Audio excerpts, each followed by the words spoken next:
Click here to subscribe. Sa kababaihan. Kababaihang halos ipakita ang buong kaluluwa sa manunod.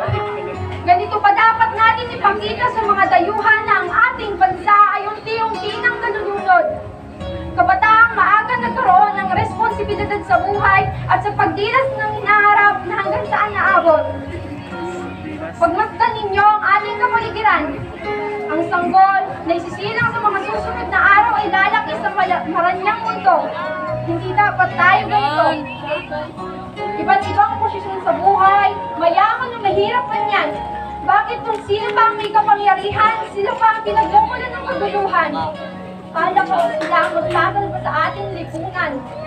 Ngunit bakit sila pa ang umaabuso o sumisira sa ating bayan?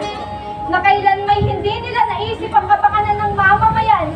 Hindi nila naisip na mas mahalaga ang kapayapaan para sa kayamanan.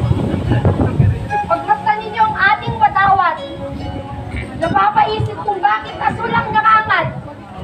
Sapagkat ang kapayapaan ay karapat-dapat na tangkilikin nating lahat.